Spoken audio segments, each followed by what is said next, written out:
네, 시장을 이기는 전략 챙겨보겠습니다. IBK 투자증권 김예은 연구원 함께합니다. 안녕하세요, 연구원님. 안녕하세요. 예, 처음 뵙겠습니다. 네. 잘 부탁드리고요. 네. 벌써 저희가 0.54를 먹었어요. 상반기가 지나갔는데 네. 이제 하반기에 대한 증권사들 리포트 나오고 있지 않습니까? 네. 특히 이제 7월달 리포트들 보면요, 시장에 대해서 좋진 않더라고요. 밴드 네. 상단이 지금 거의 우리 비슷하죠? 시장 네네. 그러니까 안 좋게 본다는 건데 네. 이거 어떻게 판단하고 계십니까? 우선 저희 회사 쪽에서는 이제 1920에서 2200을 7월 상단 하단 이렇게 제시를 하고 있는 상황들이고요. 이제 유동성이라는 거는 긍정적인 요소이기는 합니다. 하지만 지금 보면은 계속 꾸준하게 하방 리스크로 작용할 수 있는 요인들이 발생을 하고 있다라는 측면에서 지수가 상승하지 못하고 있는 것이고요. 이런 것들이 6월 하순부터 계속 이제 나타나면서 플랫하게 움직이고 있는 상황들인데요. 보면은 부정적인 요인들이라고 할 수 있는 것들은 미국과 중국의 갈등이 부각되고 있고, 그리고 코로나19의 이제 확산이 좀 잠잠해지나 했지만 6월부터 다시 이제 확산이 되고 있는 상황이라서 2차 확산에 대한 우려도 커지고 있고요. 그래서 경기 개선 기대감이 지수 상승을 이끌었지만 이런 기대감 자체가 지금은 위축되어 있는 상황들이다라고 볼 수 있을 것 같아요. 그래서 앞으로 이런 리스크 요인들이 어떤 방향을 나타내는지에 따라서 지수의 움직임이 결정되겠지만, 지금 보면은 상승보다는 그래도 하락 쪽에 무게를 두고 전략을 세우는 게 좀 더 적합하다라고 할 수 있습니다. 예. 그럼 7월엔 어떤 전략적인 측면으로 검토되어야 되는지 이제 전략적인 부분은 잠시 뒤에 질문을 드리고요. 네. 근데 사실 시장이 그러면은 좀 힘을 내주려면 네. 지금까지 미국의 뭐 유동성 푸는 힘으로 끌어왔으니까 네. 이거는 좀 더 효과가 이어질 수 있을까 어떻게 보시는지 먼저 점검을 해볼게요. 네, 우선 이제 미국 쪽에서도 추가 부양책을 발표를 하겠다라는 이야기를 하기는 했어요. 이제 뭐 부양책 근데 뭐 1차, 2차, 3차 계속 나왔기 때문에 초반보다는 유동성에 대한 긍정적인 효과는 사실 한계가 있을 수밖에 없는 상황들이고요.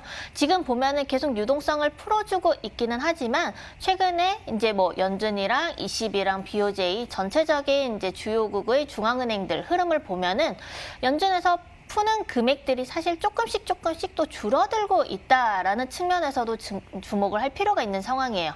여기서 그만큼 이제 조금 돈을 또 아꼈다가 만약 리스크가 더 커지면은 또 부각을 할 수 있다라는 측면에서 볼 수 있는 거고요. 전반적으로 무조건 막 유동성을 다 풀어가지고 경기를 막 올리겠다, 이 효과는 이제 아무래도 초반보다는 약해진 상황이다라고 볼 수 있을 것 같아요. 그래서 여기서 이제 뭐 연준에서도 계속 이제 좀 더 정책을 펼쳐야 된다, 강조를 계속 하고 있는 상황이긴 하지만 앞으로의 경제 상황이 어떻게 되는지, 이제 2차 확산이 나타난다, 이런 것들이 나타나면은 강력하게 풀겠지만 그게 아니면은 약간의 이제 텀을 두면서 또 조절을 할 수 있는 상황입니다. 예. 그런데요, 그 5월, 6월에 네. 그 증권사에서 당초 리포트 낼 때 다 안 좋게 봤잖아요. 네네. 근데 조금 민망은 하지만 또 네. 다행스럽게도 시장은 강한 반등을 줬단 말이에요. 네네네. 그러면 여기에서 우리 시장이 조금 더 치고 올라가려면 네. 어떤 모멘텀이 있으면 가능할까? 이것도 한번 볼게요. 네, 지금 상황에서는 사실 펀더멘털이 개선되는 게 보여야 되겠죠. 네, 경제 지표들이 지금 보면은 조금씩 개선이 되는 모습들은 보이고 있어요. 근데 그 경제 지표들을 좀 이제 세부적으로 나눠서 본다라고 하면은 심리 지표들은 좀 개선되는 모습이지만, 하지만 이제 뭐 하드 지표들, 뭐 그냥 일반적으로 뭐 수출, 그리고 뭐 산업 생산, 뭐 이런 쪽으로 봤을 때는 이런 후행 지표들은 아직까지 그렇게 반등이다라고 보기에는 좀 어려울 것 같거든요. 이제 하드 지표와 소프트 지표의 이제 괴리가 나타나고 있고, 그로 인해서 펀더멘털과 그리고 센티멘트의 괴리도 사실 계속 벌어지고 있는 상황이고요.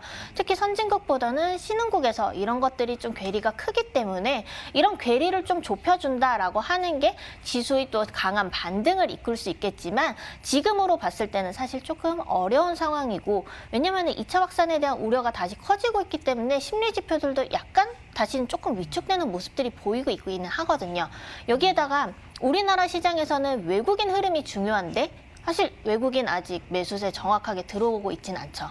사실 이런 흐름들이 외국인이 강하게 매수를 한다, 그만큼 경기 개선에 대한 확신도 어느 정도 들었을 테고, 특히 신흥국 중심으로 그중에서는 우리나라가 그래도 탄탄한 편이니까 우리나라에 대해서 강력하게 매수를 하겠지만, 외국인들 흐름 보면은 성장주 중심으로 그래도 좀 실적 괜찮을 것 같은 애들 중심으로 사고 있지 전반적인 대형주 중심으로 매수를 하고 있지 않고요. 시장 전체에 대해서는 오히려 매도입니다. 그렇다라는 것은 아직까지 외국인들이 우리나라 시장에 대해서 긍정적인 반응을 보이고 있지는 않기 때문에 외국인도 사실 돌아서는 것들 이런 게 이제 뒷받침돼야 지수가 확실하게 상승할 수 있는 상황이다라고 볼 수 있습니다.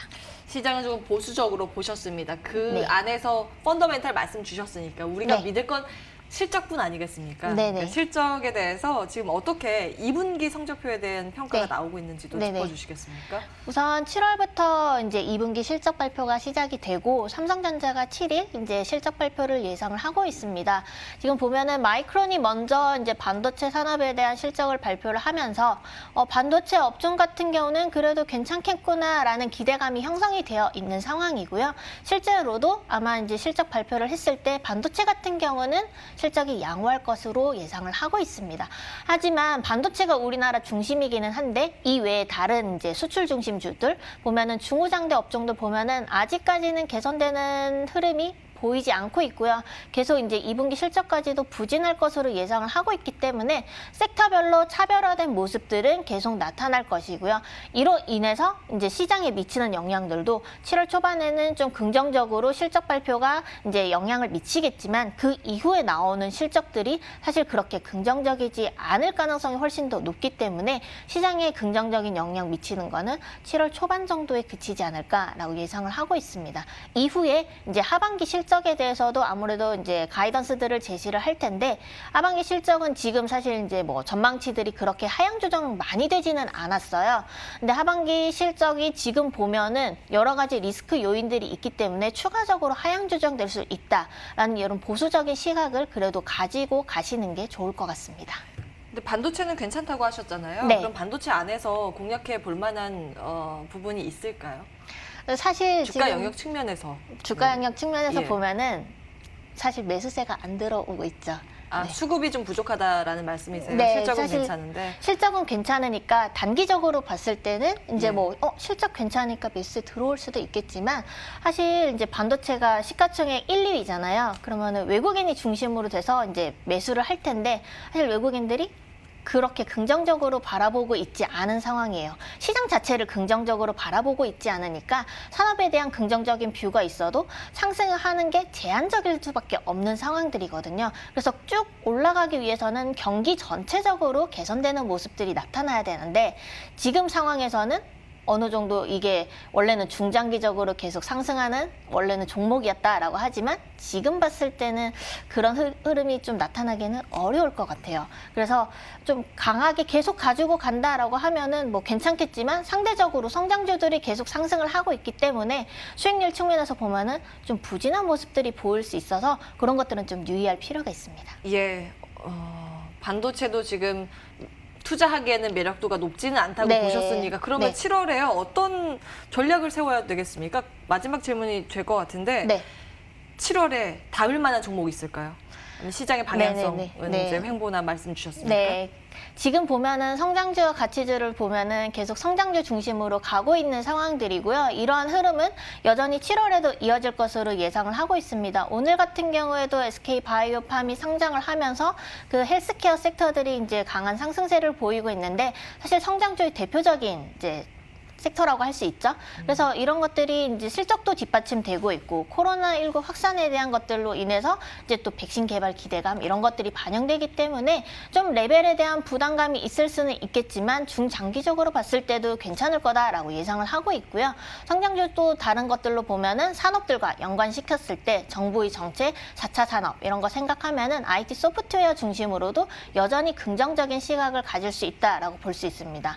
전반적으로 지수가 좀 하락을 한다 하더라도 상대적으로 좀 방어하는 모습들이 나타날 수 있는 상황이고요. 지수가 만약 바닥을 찍고 다시 상승을 할 때 그럴 때도 이제 앞으로 이제 상승을 생각하면은 아무래도 상승할 수 있다라고 볼 수 있습니다. 네, 여전히 시장의 포커스는 성장주 중심에 맞춰질 가능성에 주목을 하셨습니다. IBK 투자증권 김예은 연구원과 함께했고요. 출발 마케돈 2부도 여기에서 인사드리겠습니다. 남은 시간 동안 MTN과 함께 현명한 선택하시기 바랍니다. 시청해주신 여러분 고맙습니다.